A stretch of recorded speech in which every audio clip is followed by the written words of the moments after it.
of Management Studies IGNOU presents an audiobook on the course Mmpc 011 titled Social Processes and Behavioral Issues for MBA Program. Presenting Block 2 titled Intrapersonal Processes. Unit 4 Personality, Values and Attitudes Part 2.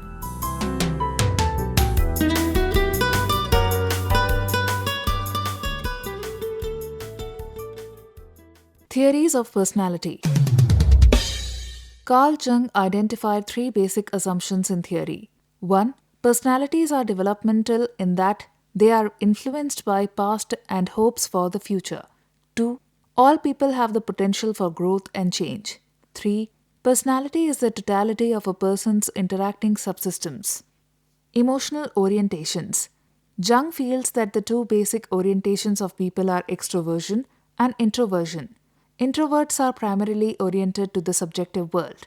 They look inward at themselves, avoid social contacts, and, initiating interaction with others, withdrawn, quiet, and enjoy solitude. Extroverts are friendly, enjoy interaction with people, are generally aggressive, and express their feelings and ideas openly. Managers should gain an understanding of themselves and learn how understanding others can make them better managers. Validity results showed that introvert or extrovert is really applicable to only the rare extremes. Most individuals tend to be ambiverts, that is, they are in between introversion and extroversion. Problem-solving styles. Jung identified two basic steps in problem solving: collecting information and making decision. Collecting data occurs in a continuum, from sensing to intuition. In terms of decision making, it ranges from thinking to feeling types. Sensing type. The person approaches the problem in a step-by-step, organized way. The person works steadily and patiently with details. Intuitive type. One who does not show a lot of emotion, who can put things in a logical order, and who can be firm and fair. The feeling type is aware of other people, dislikes telling people unpleasant things, and prefers harmony among people. The interaction of these two aspects of problem-solving results in 4 problem-solving types. 1. The sensing feeling person likes to collect data in an orderly way and make decisions that take into account the needs of people. This person is very concerned with high-quality decisions that people will accept and implement. 2. The intuitive feeling person is equally concerned with the people side of decisions, but the focus is on new ideas, which are often broad in scope and lacking in details. 3. Sensing thinkers emphasize details and quality of a decision. They are not as concerned with the people aspect of an organization as with a technically sound decision. 4. Intuitive thinking likes to tackle new and innovative problems, but make decisions primarily on technical terms. They tend to be good planners, but not so good at implementing. There is always a combination of these types in a person. General attitudes.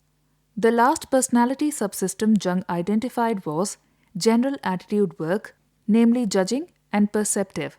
Judging types like to follow a plan, like to make decisions, and want only essentials for their work.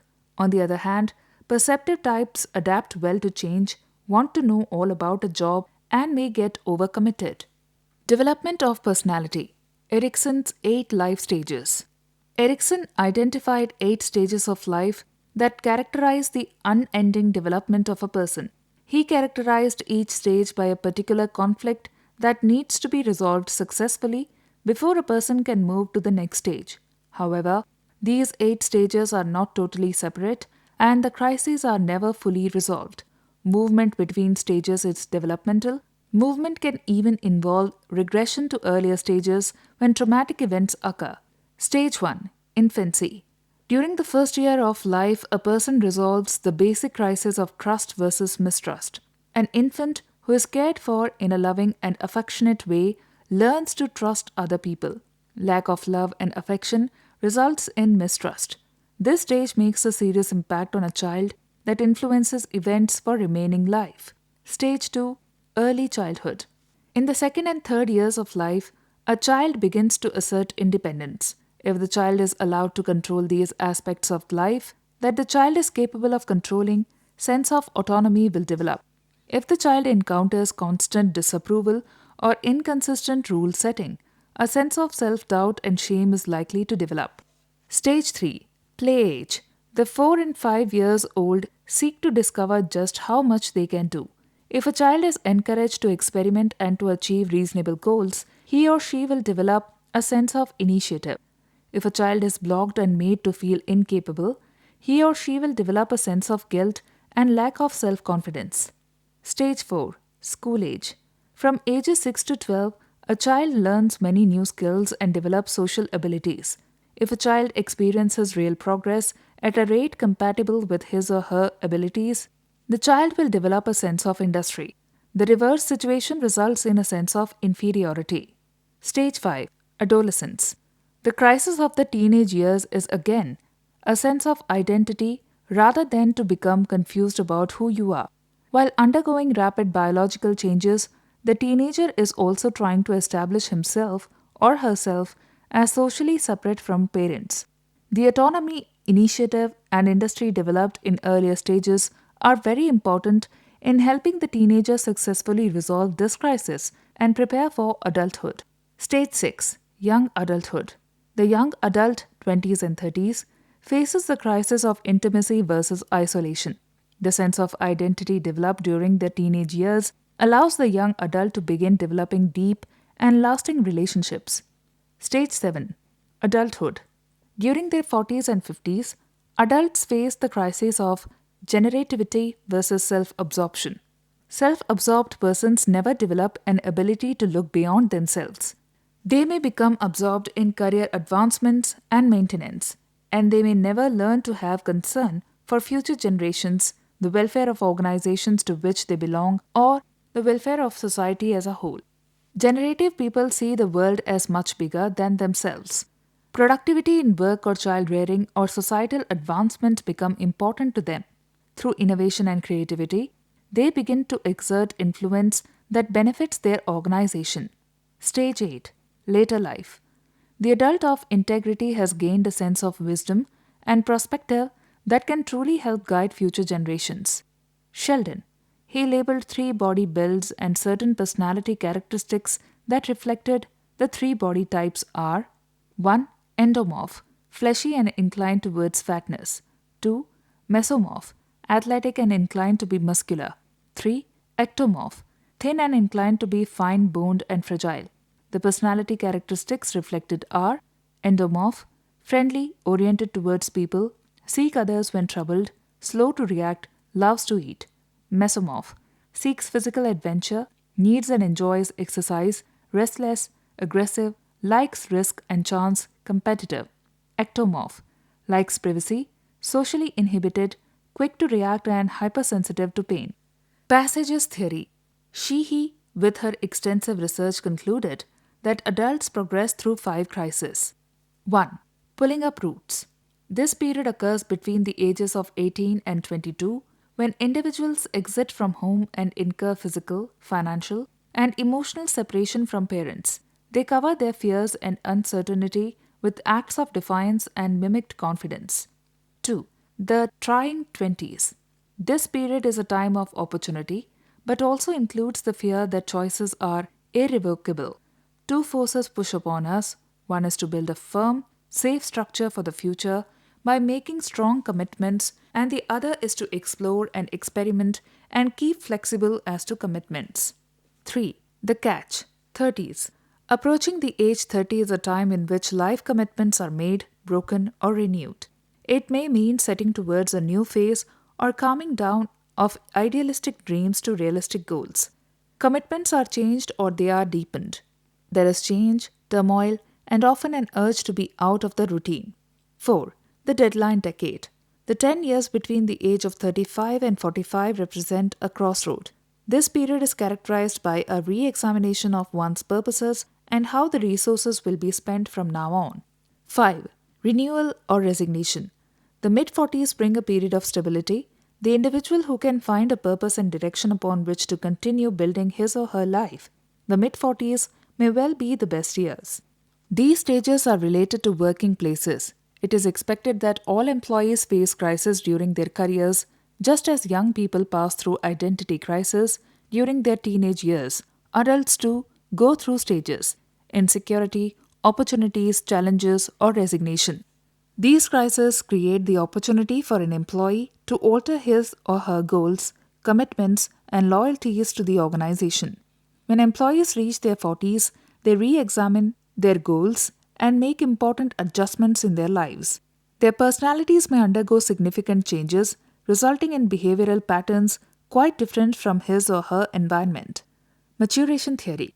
Chris Argyris has postulated a maturation theory of personality development that proposes that all healthy people seek situations that offer autonomy, wise interests, to be treated equally, and the opportunity to exhibit their ability to deal with complexity. Healthy individuals tend to move from immaturity to maturity. 1. From being passive to engaging in increasing activity. 2. From dependence on others to independence. 3. From having few ways to behave to possess many alternatives. 4. From having shallow interest to developing deeper interests. 5. From short time perspective to having a longer time perspective. 6. From being in a subordinate position to viewing oneself as equal or superior. 7. From lack of awareness of oneself to awareness of oneself. According to Argyris, healthy people will show the behaviors of maturity, while unhealthy people tend to demonstrate childlike, immature behaviors. Further, Argyris argues that most organizations tend to their employees like children, making them dependent. The manager who understands personality development is better able to predict these crises and recognize them as natural transitions that adults encounter. Neither trait nor type approach or theories of personality presented help in predicting behavior of an individual. The reason is they ignore situational contexts.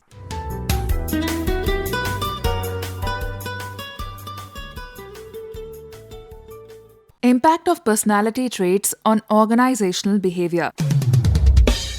Personality trait typically refers to the basic components of personality. The names are generally the terms used by people to describe one another. There may be hundreds or thousands of such terms and practically impossible to keep a track of these. Now, research has identified several general factors which can be used to describe an individual's personality. These are depicted in the form of Big Five personality factors describing an individual's adjustment, sociability, consciousness, agreeableness, and intellectual openness. Each personality includes a large number and range of specific personality traits dimension. Thus, each factor is said to contain both a collection of related traits as well as a continuum. Each personality includes a large number and range of specific personality traits dimension. Thus, each factor is said to contain both a collection of related traits as well as a continuum. For instance, an individual having a personality at one extreme will be sociable, gregarious, and energetic, and at the other extreme will be shy and withdrawn. It will be interesting to note the individual personality in the study of organizational behavior because it provides the linkage between personality and behavior. Even though each personality factor represents a collection of related traits, the link between personality and specific behaviors will become clear when we concentrate on particular traits rather than on all the 5 factors. We will briefly examine the specific personality traits which are particularly important for understanding the various aspects of organizational behavior. There are many different personality traits, but some of the important ones for organizational behavior are risk-taking, self-monitoring, type A and type B personality, self-esteem, focus of control, Machiavellianism, goal orientation, introversion versus extroversion, dogmatism, and authoritarianism. Risk-taking. People differ in their willingness to take chances. Their propensity to assume or avoid risk has been shown to have an impact on how long it takes manager to make a decision and how much information they require before making their choice. While it is generally correct to conclude that managers in organizations are risk aversive, there are still individual differences. As a result, it makes sense to recognize those differences and even to consider aligning risk taking propensity with specific job demands. For instance, a high risk taking propensity may lead to more effective performance for a stock trader in a brokerage firm. This type of risk demands rapid decision making. On the other hand, this personality characteristic might prove a major obstacle to accountants performing auditing activities. This type of job might be better filled by someone with a low risk taking propensity. Self monitoring. Another personality trait that has received increased attention is self monitoring. It refers to an individual's ability to adjust his or her behavior to external factors. Individuals high in self monitoring can show considerable adaptability in adjusting their behavior to external factors. They are highly sensitive to external cues and can behave differently in different situations. Low self monitors cannot deviate from their behavior. They tend to display their true dispositions and attitude in every situation. Hence, there is high behavioral consistency between who they are and what they do. The high self monitors tend to pay closer attention to the behavior of others and are more capable of confirming than low self monitors. Self esteem. Self esteem is the outcome of an individual's continuous evaluation of himself or herself, which will be assessments reflecting his or her response to others' opinions, situational requirement, and success and failures. Such assessments are usually stable and accurate enough to be considered as a personality trait. In terms of the big 5 personality factors, self-esteem is most likely to be a part of the adjustment factor. Some of the ways in which self-esteem can affect organizational behavior are: 1. Self-esteem reflects an individual's choice of vocation. 2. Individuals with high self-esteem are likely to be attracted towards higher status jobs. They also select unconventional jobs as compared to individuals with low self-esteem. Self-esteem affects individuals as to how they set goals and attach value in attaining them. Employees with high self-esteem set high goals for themselves and place more value on actually attaining goals, and this would work the other way around in case of employees with low self-esteem. Employees with low self-esteem are more sensitive to adverse job conditions such as stress, conflict, ambiguity, poor supervision, poor working conditions, and so on when compared to employees with high self-esteem. Simply stated, self-esteem is clearly indicative of the willingness of the employee to assert himself or herself towards completion of the task assigned and thus having positive links to achievement. Machiavellianism.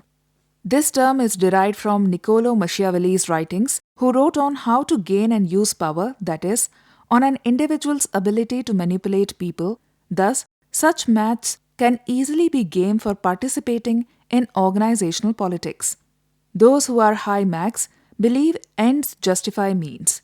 They try manipulating more, winning more, persuade others more, and are themselves less persuaded. Yet, there are situational factors which affect high max, and they are able to flourish in indirect situation. The situations involving minimum rules and regulations and emotional involvement with details are irrelevant to winning and act as a cause of distraction for low max. For instance, where jobs involve good bargaining skills or where rewards are awarded for good performance and winning, Machiavellianism can perform better. Goal orientation. Another visible difference in individual behavior in work environment is related to goal orientation or the preference for one type of goal against another. While trying to understand some aspects of individual job performance, we will have to consider 2 types of goal orientation. A. Learning goal orientation, a predisposition to develop competence by acquiring new skills and mastering new situations. B. Performance goal orientation, a predisposition to demonstrate and validate competence by trying to obtain favorable judgments from others and refrain from negative judgments. But when applying this goal orientation to work setting, a dramatic response pattern in behavior emerges.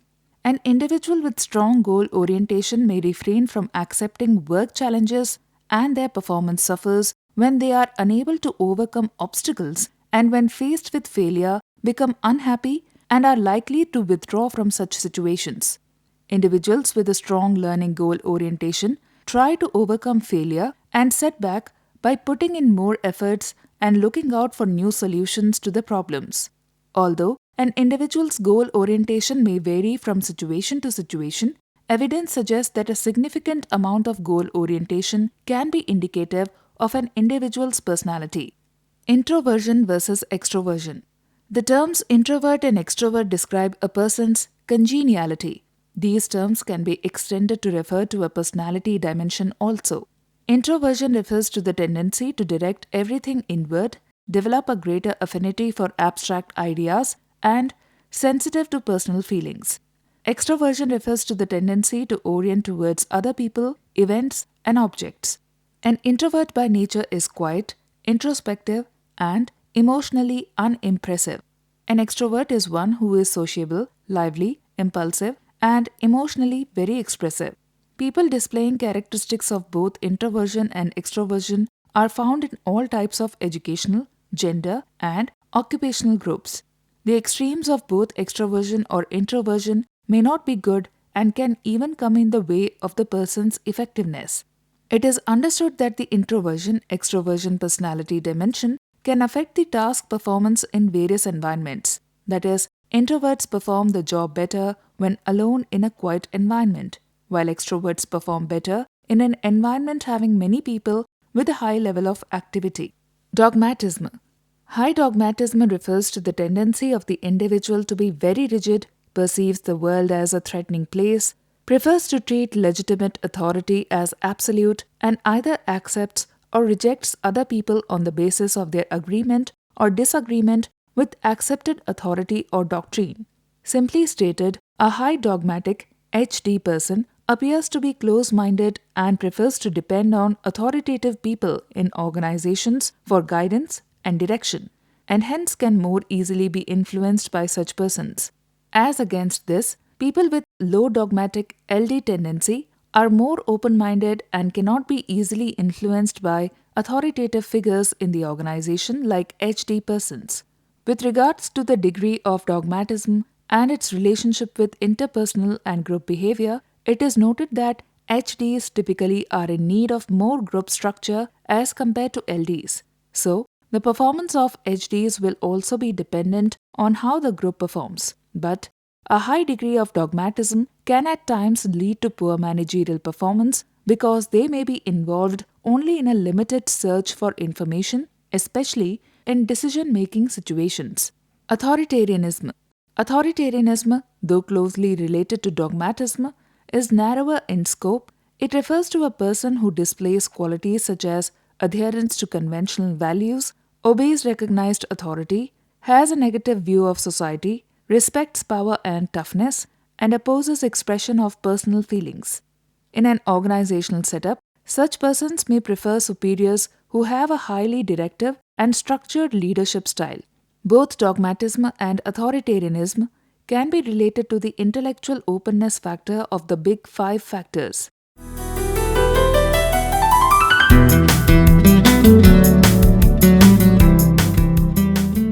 We were listening to the audiobook by the School of Management Studies IGNOU for MBA program. Course code Mmpc 011, titled Social Processes and Behavioral Issues. Course Coordinator Professor Srilata. Voiceover by Renuka. Edited by Ashok Sharma. Program assisted by Tarannum Jahan. Program produced by Dr. Manoj Kumar Singh. This program was brought to you by Electronic Media Production Center of Indira Gandhi National Open University.